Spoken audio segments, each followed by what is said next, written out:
Warm welcome and thank you for joining us on today's live broadcast. I am here to actually bring the news that's been going on in different corners of the country, and this is a little brief concerning the stories we have. We have the story about the Binance executive and how his wife and family members have called on the US government to actually facilitate or help facilitate his release from the detention of the EFCC and Nigerian governments. We also have NLC after they have sacked Julius Abure after a convention by the NLC, and how they've decided to audit the LP financial accounts in answering to His Excellency Peter Obi's request of saying they were going to get an external auditor to audit the financial statements of the Labour Party. And then finally, we have federal government that have begun grain distribution all over Sokoto State to actually curb the effects of the hunger ravaging the country. Well, these are the news in details. Yuki Gambarian's wife of the Binance official Tigran Gambarian has called on the American government to come to the rescue of her husband. In a statement on Monday, Mrs. Gambarian berated the Nigerian government for holding her husband hostage as a scapegoat. Mrs. Gambarian's statement comes after the Abuja division of the Abuja Federal High Court declined her husband's oral application to change his holding facility from Kuje Prison to the custody of the Economic and Financial Crimes Commission, EFCC. She declared that he is innocent and that Mr. Gambarian was being held in increasingly worse conditions and detained in Kuje Prison. Mrs. Gambarian stated, and in quotes, that he is clearly a scapegoat for whatever problems they are facing, and it is beyond unacceptable that this is how they are treating a completely innocent man. She also warned international businesses to avoid Nigeria.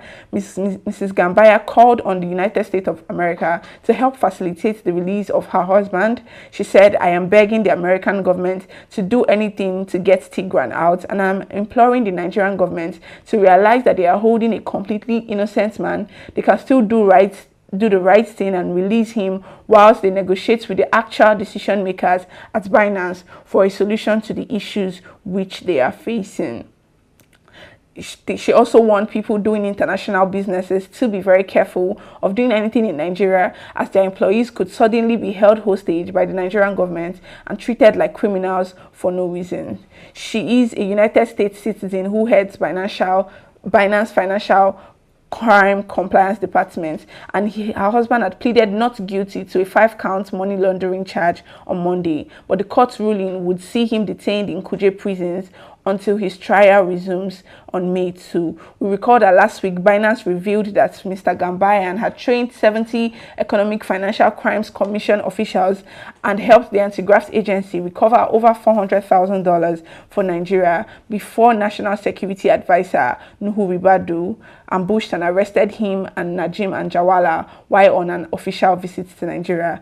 Mr. Anjawala, Binance Africa's regional manager, had escaped from lawful custody on March 22nd and flew out of the country. Well, these are all details surrounding the situation with Binance, and we have been following the story, reporting the story from all the intricacies and everything that has gone on. And it's just sad to see now that we've gotten to the situation where people are being held, because the people at Binance said that this man is not an actual staff, or rather he's not at the helm of the decision making in Binance, and so holding him is actually unnecessary and also counterproductive. Well, we've seen the wife come out to actually say, you know what, my husband needs to be released because he's being held under unacceptable conditions because he has done nothing wrong. He's not at the helm of affairs at Binance, and whatever issue the Nigerian government has with Binance, they should sort it out on their own and actually release her husband to come back to her. Well, this is actually very valid, because while we're having discussions about this situation, it's the fact that this person, Binance has actually cleared him of any wrongdoing and told you that, you know what, this man works with us on contract basis, meaning he is an ad hoc staff. He's just there to work and get paid. He has nothing or little or nothing to do with the decision making process in Nigeria. And so I remember saying that the NSA and its leadership needs to come out and tell us the true situation of things, because you arrested 2 people, or rather you detained 2 people, and somehow under very fishy circumstances, one of them actually escaped, in quotes, and left the country under your watch, and then the other person is being used as a scapegoat. So we need them to actually hurriedly, try this man if he's being accused of anything. But like we said, he has pleaded not guilty to this charge, and it is still very appalling that he's being held under these circumstances. Well, we'll report more to you as the story unfolds. But moving on, we have conversations about the NLC. We've seen the internal wranglings of the Labour Party and the drama going on in their camp. We've seen His Excellency P2B actually distance himself from whatever crisis going on, and actually saying that he is not in a hurry to leave them because he knows that they are going to sort out their issues. Well, rising from a meeting of its stakeholders, the Nigerian Labour Congress on Monday voided the national convention that returned the national chairman of Labour Party, Julius Abure, and his National Working Committee. To fill the vacuum, the stakeholders said that the Congress will set up a transition committee to oversee the affairs of the party, pending when new officers will be elected in 3 months. In attendance at this gathering were representatives of the chairman of NLC Political Commission, Professor Theophilus Nduabuku, and former president of Nigeria Labour Congress, Abdul Wahid Omar. We also had chairman of the LP Board of Trustees in the person of Sylvester Ejiofor, coordinator of the Obidient movement, Dr. Moses Paul, and LP Plateau governorship candidate, Chief Johanna Magriff. Others were the coordinator of the Labour Party Patriotic Members Congress, Dr. Kingsley Ogundaye, and Kaduna LP governorship candidates, in the person of Jonathan Ashake, and representatives of persons with disability in Labour Party, Ihe Kuaba Paul. The resolution taken by this unionist on Monday also raised concerns on the need to conduct a forensic audit of LP bank accounts in line with the demand of its presidential candidate, His Excellency P2B, following allegations of corruption, forgery, and fraud leveled against the leadership of the party. These were contained in the communique released after the NLC stakeholders meeting and made available to newsmen. Parts of the communique read, owing to the current vacuum in the leadership of the Labour Party, the NLC Political Commission, consequent on its status in the constitution of the Labour Party as registered trustee of the Labour Party, a status that was further buttressed by a Federal High Court consent judgment delivered on March 20, 2018 by Justice Gabriel Kolawole. He moved an immediate constitution of a transition committee with a mandate to set up structures at national, state, local government, and world level for the conduct of an all-inclusive and expansive national convention of the Labour Party. The stakeholders meeting passed a vote of no confidence in the purported Labour Party National Convention held in Nnewi, Anambra, and regards as inconsequential the leadership that claims to have emerged from the illegal Nnewi Convention. INEC and all relevant security organizations are hereby notified and should be officially written immediately to recognize the Transition Committee as the interim leadership of Labour Party, pending the conduct of an all-inclusive and expansive national convention. Well, weeks ago, we noticed that Labour Party actually held a national convention in Nnewi, or would I say Julius Abure's faction of the Labour Party held a national convention in Nnewi, and then these people, the Board of Trustees and stakeholders, have come out to say, you know what, we're actually condemning this sham of a national convention, and also INEC refused to add credibility to this, and so the Board of Trustees have not only opted to audit Labour Party's financial accounts, but have also sacked the government of Julius Abure, citing the fact that the convention that reinstated him into office was a sham and it wasn't all-inclusive and expansive. Well, this drama has been unfolding in Labour Party for the past couple of weeks, and our opinion is that aside from the fact that we have external forces who it is in their interest to see Labour Party in a state of chaos, we also notice that there are certain members or individuals in the Labour Party who are playing directly into the hands of these naysayers and these people who want the Labour Party to be in turmoil and chaos. Well, we're going to report this and more coming in the coming weeks as the news unfolds in Labour Party. Well, His Excellency P2B over the weekend actually visited places in Gombe, and we had reported this earlier, but it is important that we actually reinstate that he said in verbatim that Labour Party is a family and they are going to actually sort the issues relating to them, right?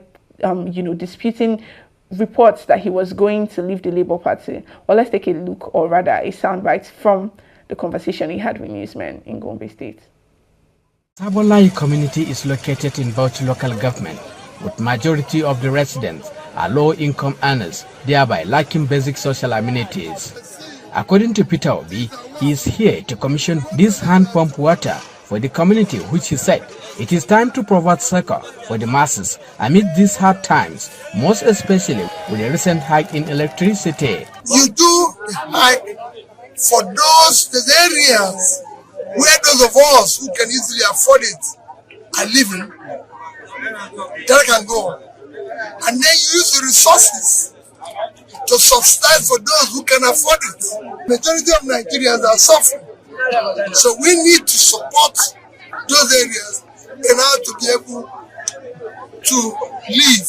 Obi therefore debunked rumor that he is leaving Labour Party and as well commented on the leadership crisis within the party, saying Labour Party will soon resolve its issues.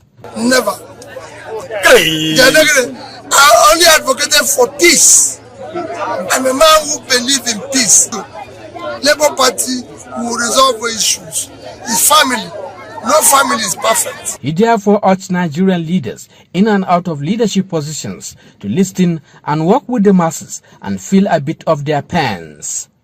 Oh, like you rightly said, Labour Party is a family and they are going to resolve their issues. How soon, we might not know yet, but we're actually here to actually give reports as they are unfolding to us and as they are made available to us concerning the leadership tussle going on in the Labour Party. And we've heard from His Excellency P2B. And it's important that I reiterate for the Obedients who are watching this or the ones who are going to get to watch them. It is really about an idea, which is the fact that a new Nigeria is possible. And it is not really about the person of His Excellency P2B. We just trust him because he trusts in the ideology of a new Nigeria being possible. And so it is less about a party or less about him and more about the ideology that he is propagating and well-meaning Nigerians are propagating. So there's no need for us to be alarmed. There's no cause for us to be worried. His Excellency P2B is still here and he's the man representing the hope that a lot of Nigerians are struggling during this period to put and keep alive. So we should not really bother about the Labour Party. Labour Party is just a vehicle, and if the point gets, or if it gets to the time where we have to ditch them for lack of structure and whatever reason, I'm very certain that His Excellency P2B is going to carry us along and actually let us know what exactly it is that is going on. Well, moving on, the federal government has commenced distribution of 26,404 bags of maize, millet, and sorghum to vulnerable Nigerians in Sokoto as palliatives. The Minister of Agriculture and Food Security, Senator Abubakar Kyari, inaugurated the distribution in Sokoto on Sunday. While speaking with newsmen during the flagging off of the distribution, Kyari said that the effort was aimed at cushioning the economic hardship faced by citizens in the states, with the gesture to cover all the 36 states of the Federation and the Federal Capital Territory. He explained that the exercise was part of the fulfillment of President Bola Tinubu's promise to reduce the impact of current economic hardship in the country, giving the approval for the release of 42,000 metric tons of assorted food commodities from the National Strategic Reserve. In his remarks, Governor Ahmad Aliyu of Sokoto State said the current economic hardship affected people across the globe and commended Chief Tinubu on his initiative. He assured the adherence to stipulated guidelines for the distribution of the items and urged committee members to live up to expectations. He also charged these members to be transparent in all dealings and promised to augment the federal government's efforts through the production, or rather the provision, of more palliative items. Well, let's take a soundbite from exactly what transpired down at Sokoto over the weekend, and I will come back and I'll share my thoughts concerning this issue. Still on palliative distribution, the federal government has also commenced free distribution of 26,404 bags of maize, millet and sorghum to vulnerable Nigerians in Sokoto State. Minister of Agriculture and Food Security Abubakar Kyari inaugurated the distribution in Sokoto, where he said that the effort was aimed at cushioning the economic hardships faced by citizens in the state, and the gesture will cover all the 36 states of the federal and the FCT. According to him, the exercise was also part of fulfillment of President Bola Tinubu's promise to reduce the impact of the current economic downturn being experienced in the country. President Bola Ahmed Tinubu GCFR is well aware of the current hardships in the country and pleads with the citizenry to remain unwavering in these trying times while efforts are ongoing and have started yielding results, and hence the distribution of 42,000 metric tons of assorted grains across the 36 states of the Federation and the FCT in the first instance. This gesture was extended to all the 36 states of the Federation, including the FCT. I want to assure you that we will continue to support all programs aimed at putting smiles on faces of our people, particularly the masses. Very interesting times in Nigeria currently, because we've seen hunger currently ravaging the land. Just yesterday we saw the video of the truck that was looted of goats, and it's just very sad to see. And so we've seen now that they are actually sharing these grains, and it is starting from majorly the north, but that is really less of the concern. It is the fact that this problem of hunger should not even be plaguing us, especially in the north, because the north actually has the capacity to feed Nigeria if properly utilized. Cultivation should be actually encouraged, production should be encouraged as opposed to consumption. It is not to say that we are not going to consume, because of course with over 200 million population, of course we're going to consume, but I'm just going to say in the words of His Excellency P2B, we have to move from consumption to production, and we need to produce even as more or even much more than we actually consume, because that is the only way for us to get sustainable development and growth, and also to be able to finally nip in the bud the issue of food insecurity, because Nigeria is too big of a country to be run by palliatives. And after these palliatives, if we're not able to go back to the drawing board and actually have conversations on how to finally put this problem of food insecurity and food shortage behind us, we will be back to square one. And so in the spirit of from consumption to production, that's the gospel His Excellency P2B has been preaching for a new Nigeria to be possible. We've kickstarted the registration of the Obidient Family Cooperative in different local governments across Nigeria, right? And it is coming on very strong. We have people who are in the forefront of making sure that this is a success. And if you want to be part of them, because it is necessary for the future of not just your children, but the future of our nation, you want to be part of this noble venture, you want to be part of rewriting history and redefining our options against 2027, follow the link in the description of this video and join the WhatsApp platform where you can converse with fellow obedient and well-meaning Nigerians.